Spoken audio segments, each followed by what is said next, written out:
eaten anywhere in Disney World, and I chose Jiko the cooking place. And maybe you should too, but we're gonna show you why. I'm so excited. I'm hungry. She's not eaten today. I was an accident. We are at Disney's Animal Kingdom Lodge, which is a deluxe resort in the Animal Kingdom area, to go to their signature restaurant, Jiko the cooking place. This is a table service spot that is open for dinner, typically from 5 p.m. to 9:30 p.m. Twin wood-burning ovens roar in this restaurant, and there's a little bit of a subtly changing light that mimics the warm red, orange, and gold tones of an African sunset. There's also an open show kitchen, which is a really cool touch too. Something to know in advance at Jiko is that there is a dress code. Clothing should be clean, neat, and in good condition, and no swimwear. When the dining plan returns, if you use the dining plan at this restaurant, it will likely be 2 table service credits to eat here. Now, as a signature restaurant, Jiko is on the pricier side. It is $3 signs, so expect to pay $35 to $59.99 per adult. It's customary in Ethiopia that whenever you enter someone's home, they offer you a warm towel. It's a way of saying, your home is your home and you are home. Jiko is known for a blend of traditional African, Indian, and Mediterranean cuisine, and the menu does change seasonally, but there are a couple of favorites that you will find pretty regularly. And as you might guess, advanced reservations are highly recommended for this spot because it is fairly popular. I think I got this reservation like 3 months ago. Wow. Yeah. We are very much last minute planners. Yeah. Always waiting for that cancellation. Sometimes. No, we love to say, make sure to book your dining reservations in advance. And then the day of, we're like, hey, did anybody make the Jiko reservation? Yeah, we are very much a do as we say, not as we do team. So I'm very impressed that you Yeah. No, me too. Kudos to you. All right, our first round of drinks has arrived. Here we have the Seychelles Martini, which blends gin, raspberry liqueur, and pineapple juice. And this restaurant is really known for its wines. It actually has the largest collection of South African wine outside of South Africa that isn't privately owned, at least. The white wine I've gone with here is called Cederberg Buchetraub from 2022, and it is kind of right on the line between a Pinot Gris and a Sauvignon Blanc. All right, so here is our African bread service. I'm learning that this is pretty much how I define my life, is by African bread services. Yeah. It's just true. So it comes with 2 small loaves. One right here, the one on the bottom, is an Egyptian sesame bread, which is something that I've never experienced, so I'm pretty excited for it. Here to the left is the butter. It's actually made from fruit of the baobab tree, which probably sounds familiar if you've ever been on Kilimanjaro safaris. And then this is their regular yeast bread. They actually call it their giraffe bread, which I think is pretty appropriate. It looks like a giraffe. It does look like a giraffe. Much like me. Yes, you do look. Nope. Okay.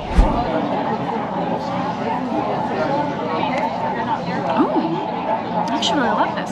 So I was a little bit apprehensive about this. I am not traditionally a gin drinker. It's just not my favorite. But I really, really like this. The main flavor coming through is the acidity from the pineapple, but it's just sweet enough that it's like a fruit sweetness, not like a sugary sweetness. Now, all of this here in the bottom is going to be probably that sugary sweetness that I truly go for. That's the syrup. But this is really, really nice. It's very light, very refreshing, and pretty bright.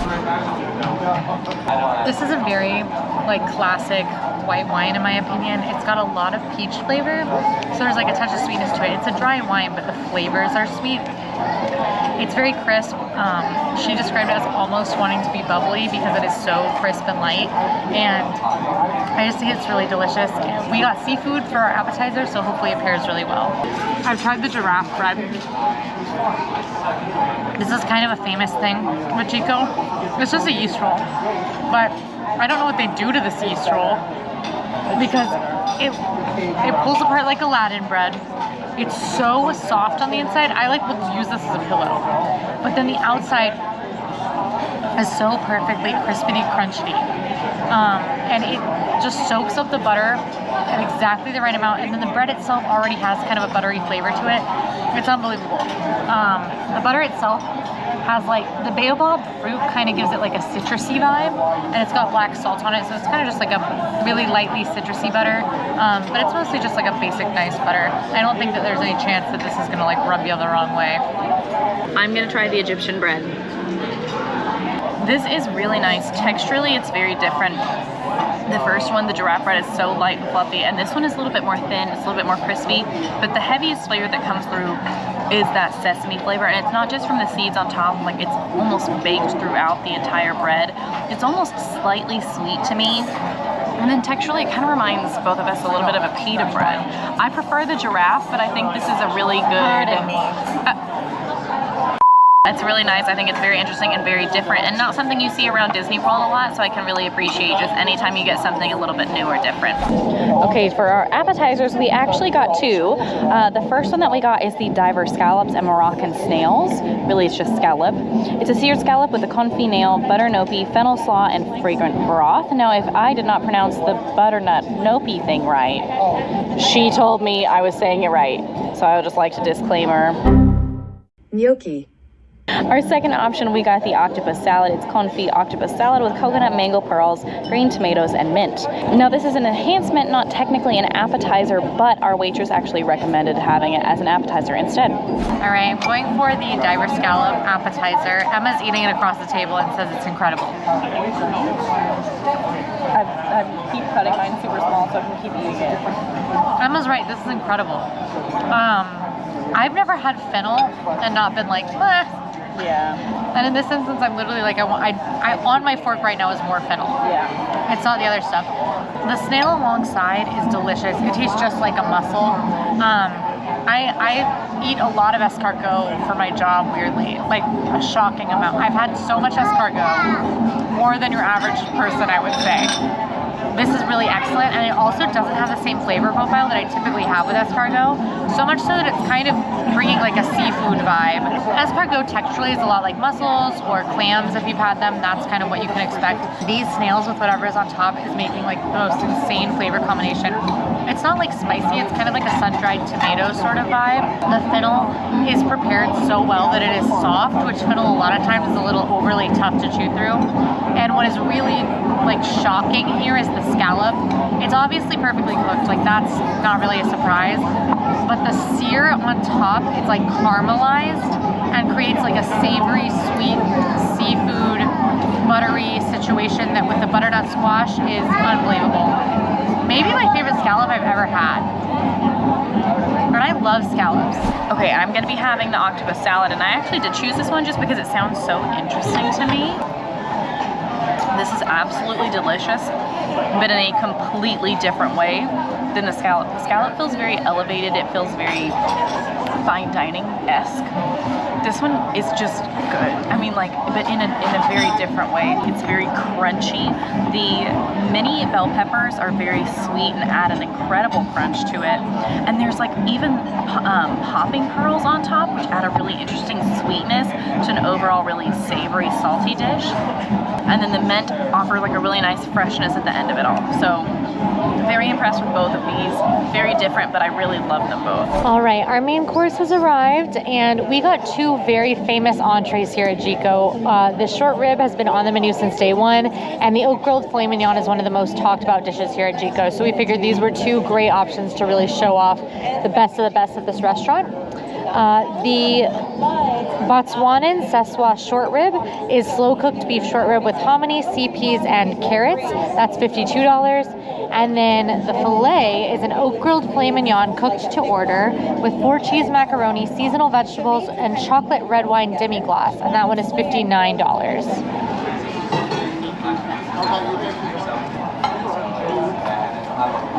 It's not often that I'm okay with my filet mignon being overpowered by other flavors, but that's like exactly what I want here.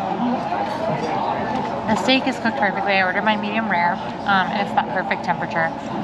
It's got this like spiced crust on the outside that's like partially breadcrumbs, partially herbs, that adds just like a nice kind of classic flavor palette to an otherwise surprising like dish, I think. The red wine chocolate demi-glace is amazing. It is bitter in the way that dark chocolate is bitter. It is super silky and heavy, and it pairs so well with that filet mignon. The steak is oak grilled, and you can really taste the smoke. Just like overall a fantastic steak. This is a famous dish here for a reason. And then it comes with their famous mac and cheese, as well as their seasonal vegetable, which is not broccolini, but like broccolini. I want to say cannellini.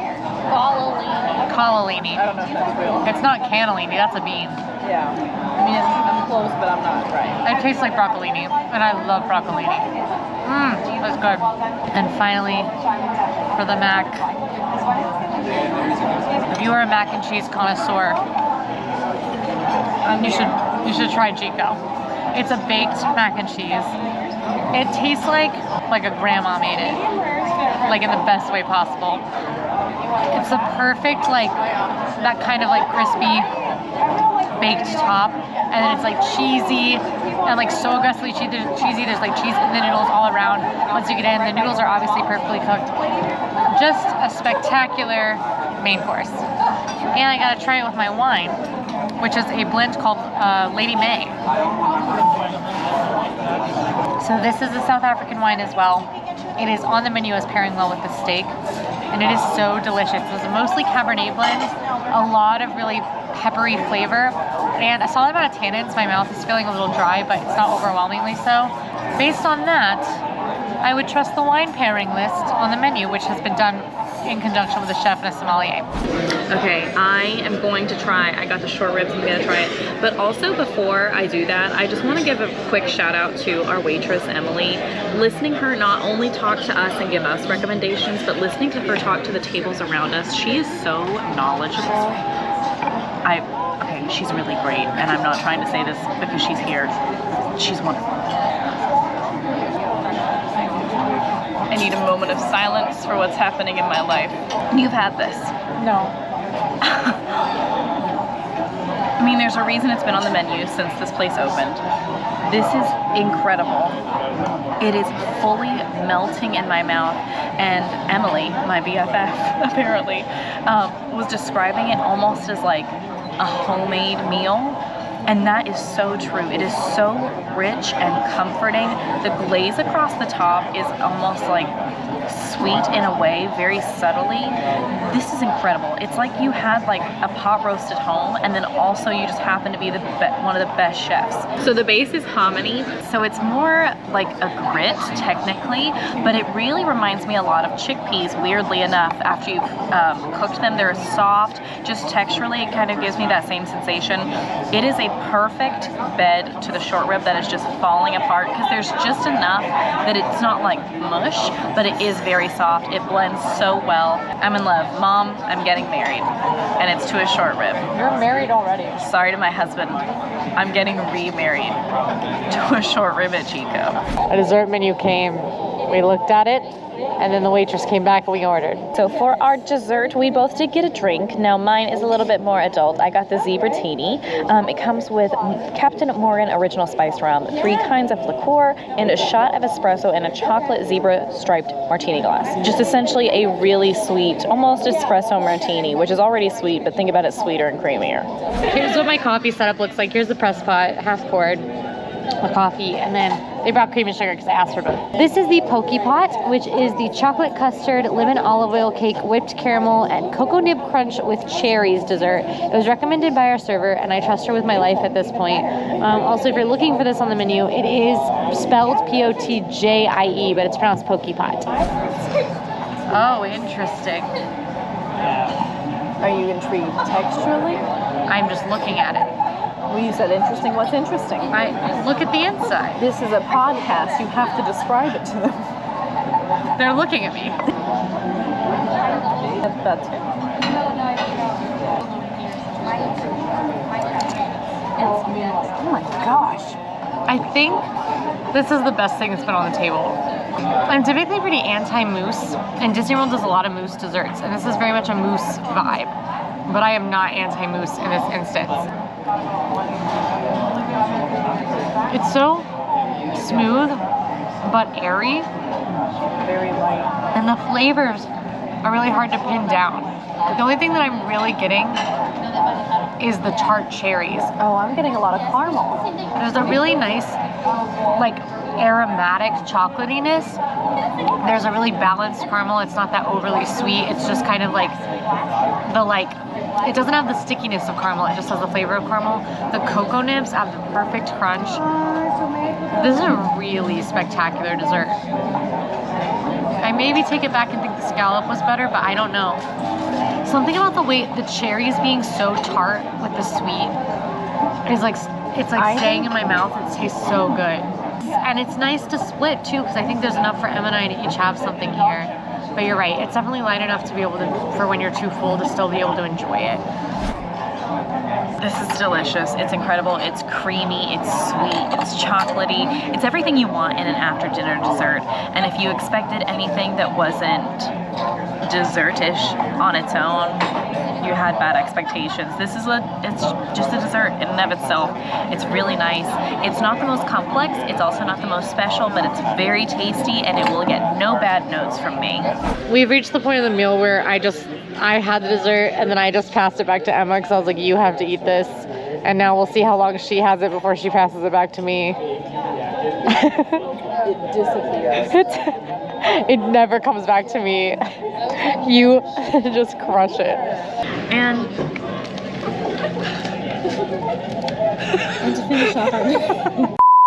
to finish off our lovely dinner, they brought us what I'm assuming is like a palate cleanser almost. It's cherry African dessert candy. too.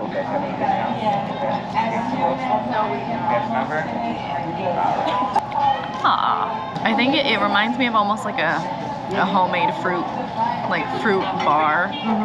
It's really chewy. It's a lot softer than I thought. It's not like a gummy texture, which I originally thought. A nice little cherry on top, if you will. Oh my gosh. Jiko, delicious, fun, and bucket list check. I need to know. I could not figure out what delicious was. It was delicious. No, I know what delicious. I know it was delicious. We really enjoyed our time. We did. It was incredible. The service was absolutely probably some of the best I've ever had in Disney World. This is considered one of the most romantic restaurants in Disney World, and I feel like we had a romantic time. Mother and father out at Chico. We did look like we got engaged in Hong Kong. Yeah. So I think that this is a beautiful honeymoon If for you us. look at the thumbnail on our Hong Kong perfect day, it looks like Emma and I got engaged. We didn't do that I on was purpose. trying to do excited hand, but I did it with my ring. We created a... And I think that this was the perfect place to spend our wedding. Yes. So I think that you should eat at Jiko if you are looking for that romantic night out, if you want something a little more upscale and are willing to splurge, and if you're an adventurous eater. All three of those things are reasons you should eat at Jiko. on the opposite, if you are on a budget, Jiko is not going to be your option. If you or your kiddos don't really have the most adventurous palates, you want some more comforting and homey food, this is also probably not the most exciting experience. And if you want to be in the theme parks more and you don't want to worry about leaving for something that's not at a theme park or just is going to take time out of your ticket that you paid for, probably not a great option. I'll also note that this is a relatively quiet restaurant. So if you're worried, if you've got a bigger group or you've got kiddos that tend to be a little noisier and you're worried about feeling embarrassed during that time, like, don't be afraid to pick another spot or like, There are lots of great spots Yeah. that are just as nice, just maybe in a different way. If you like this video, go ahead and like and subscribe. Now, if you still want to meet up and like hang out for a Then little we can while, go hang at Haleo. Yeah, you can go meet us We're headed over over there there at now. Haleo. Yeah, We'll see you over there. Bye.